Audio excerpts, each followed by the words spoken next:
ابو ایوب انصاری رضی اللہ تعالیٰ عنہ کی قبر مبارک ہے ترکی میں.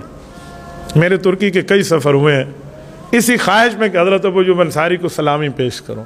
میں نے الحمدللہ وہاں 2 3 4 بار حاضری دی ہے.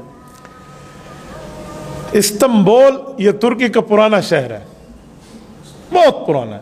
کہتے ہیں قبل مسیح اس کی جو ہے نا تاریخ ہے. قبل مسیح کا معنی حضرت عیسیٰ علیہ السلام سے پہلے. رسالت مآب کو تو 1400 سال, حضرت عیسیٰ 600 سال اس سے پہلے. اب 2022 چل رہا ہے تو یہ 2022 حضرت عیسیٰ علیہ السلام کی پیدائش کے حوالے سے. تو قبل مسیح یعنی 2022 سال سے بھی پہلے اس شہر کی تاریخ ملتی ہے. اس کی فصیلیں ہیں, بڑی بڑی فصیلیں ہیں. بندہ حیران ہو سرگردان ہو جاتا ہے اگر آپ کبھی اس شہر کا وزٹ کریں. میں تو اس کی گلیاں محلے گھوما ہوں, میں نے ان جگہ کو دیکھا ہے. پتہ نہیں کیا کیا یہ تاریخ اپنے اندر سمویا ہوا ہے. اس شہر کو پرانے زمانے میں کہتے تھے قسطنطینیہ عربی میں, ہم اردو میں سے قسطنطنیہ کہتے ہیں. آج کل اس کا نام بدل کے استنبول رکھ دیا گیا. اصل لفظ تھا یہ اسلام بول, اسلام کی باتیں. لیکن وہ اسلام بول اور یہ فارسی کی بات آپس میں گھسی نا, اس کے ساتھ ترکی لینگویج کے ساتھ سلاجفہ روم کی زبان ہے تو استانبول بن گیا.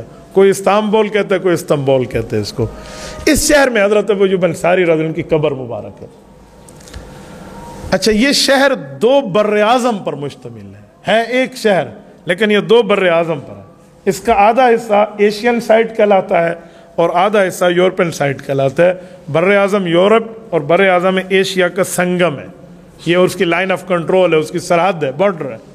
یعنی 2 بر اعظم یہاں مل رہے ہیں. اسے گیٹ آف یورپ بھی کہتے ہیں کہ یہاں سے یورپ میں انٹری بندہ مار سکتا ہے. تو یہ جگہ ہے. اس جگہ حضرت ابو ایوب انصاری کی قبر ہے کہ حدیث پاک میں ہے, حضور پاک صلی اللہ علیہ وسلم نے فرمایا, صحیح بخاری کی حدیث ہے, اول جیش من امتی, کہ میری امت کا پہلا لشکر جو جائے گا, یغزون مدینہ قیصر مغفور اللہ, وہ قسطنطنیہ پہ چڑھائی کرے گا. مدینہ قیصر اسے کہتے تھے, یہاں قیصر روم رہا کرتا تھا, اس کے شہر پہ فرمایا وہ بخشا ہوا ہے. تو یہ لشکر جو آیا تھا یہ حضرت معاویہ رضی اللہ تعالیٰ کے دور میں آیا ہے. اس میں حضرت ابو ایوب انصاری شامل ہیں, حضرت امام حسن شامل ہیں, حضرت امام حسین شامل ہیں رضی اللہ عنہم. یہ آیات صوفیہ جائیں تو آج بھی وہاں ان کے نام مبارک لکھے ہوئے موجود ہیں.